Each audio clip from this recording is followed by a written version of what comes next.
जब भी आप अफगानिस्तान के बारे में सुनते हैं तो आप जानते हैं कि ये एक गहरी पेट्रियार्कल सोसाइटी है जहाँ पुरुषों के पास अधिकांश शक्ति है। समाज में महिलाओं का स्थान बहुत कम है या तो न के बराबर है और उनके साथ हीन भावना से व्यवहार किया जाता है। यह सिलसिला दशकों से चला आ रहा है।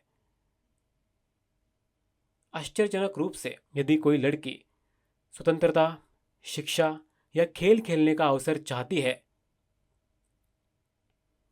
उसे लड़के के रूप में रहने की अनुमति मिल सकती है।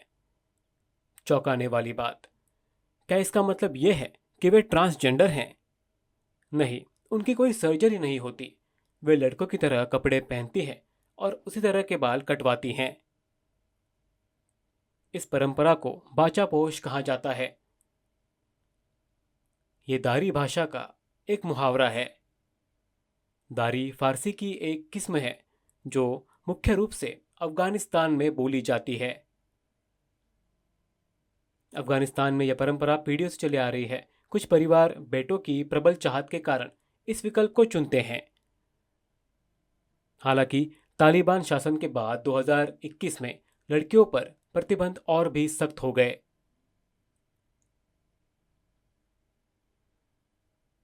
इसलिए बाचापोश की परंपरा फिर से लागू हो गई। चौंकाने वाली बात, इस परंपरा के तहत लड़की को लड़के का नाम दिया जाता है। वो अपने बाल छोटे कटवाती है, वो लड़कों की तरह कपड़े पहनती हैं, लेकिन वे कोई सर्जरी नहीं करवाती।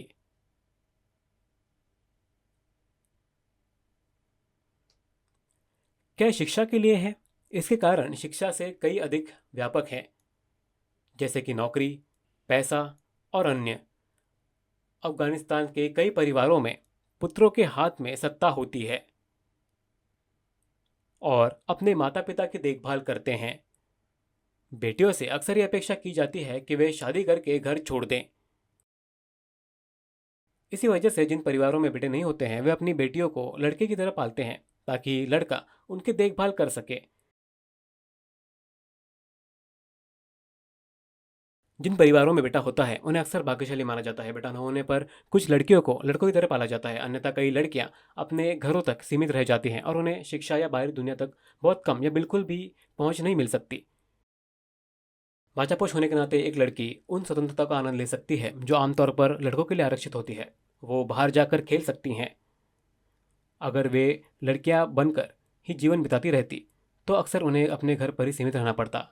बाचापोष होने के नाते एक लड़की को ऐसी जिम्मेदारियां दी जाती हैं जो आमतौर पर लड़कों के लिए आरक्षित होती है। वो अपनी बहनों को स्कूल से घर ला सकती हैं। इसका एक उदाहरण सनम नाम की एक अफगान लड़की है। उसका परिवार घोर गरीबी में जी रहा था। उसके पिता एक प्लम्बर थे। अफगानिस्तान की अर्थव्यवस्था खराब होने के बाद उन्होंने अपनी नौकरी खो दी। उन्हें पीठ में चोट लगी थी और अब वे काम करने में असमर्थ थे। उसने सड़कों पर मांस बेचना शुरू किया और प्रतिदिन केवल $1 या $2 ही कमा पाते थे।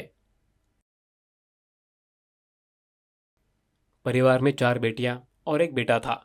हालांकि उनके बेटे के हाथ में चोट लगी जिसके कारण वो काम करने में असमर्थ हो गया था।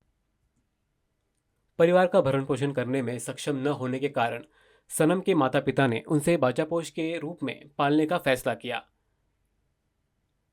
परिवार की कठिन परिस्थितियों के कारण सनम का पालन पोषण बाचापोश के रूप में हुआ। सनम ने अपने बाल छोटे करवा लिए, लड़के के कपड़े पहने और काम पर चली गई। उसने पैसे कमाए और वो स्वतंत्र रूप से घूमती थी, अपनी बहनों को स्कूल से लेने जाती थी और भी बहुत कुछ करती थी। लेकिन क्या आपको लगता है कि सनम एक लड़के के रूप में रहकर खुश थी, या क्या वो जीवन भर ऐसा कर सकती थी?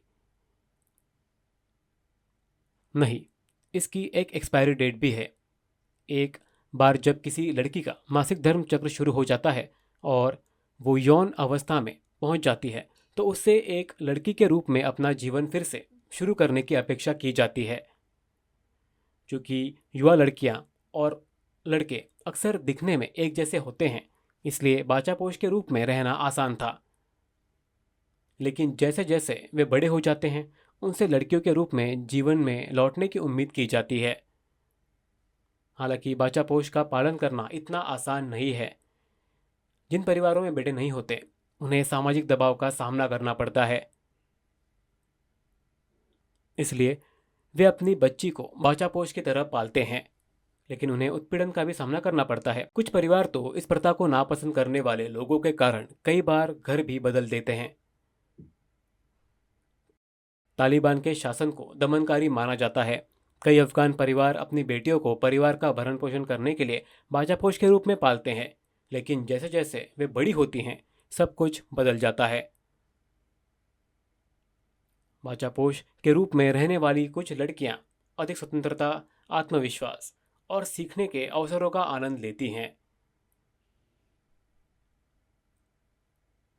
हालांकि अब स्थिति बदल गई है, लेकिन इससे एक सवाल भी खड़ा होता है। लड़की के जन्म के तुरंत बाद कुछ चिंतित परिवार उसे बाचापोश की तरह पालने का फैसला करते हैं और उसे लड़के की तरह जीवन जीने के लिए तैयार करते हैं। लड़कों को जन्म से ही आज़ादी मिलती है, लड़कियों को क्यों नहीं? उन्हें भी उतनी ही आज़ादी मिलनी चाहिए। अफगानिस्तान की शासन प्रणाली असामान्य है। बाचापोश एक पुरानी परंपरा है, लेकिन तालिबान के दमनकारी शासन के बाद इसने एक बार फिर वैश्विक ध्यान आकर्षित किया है।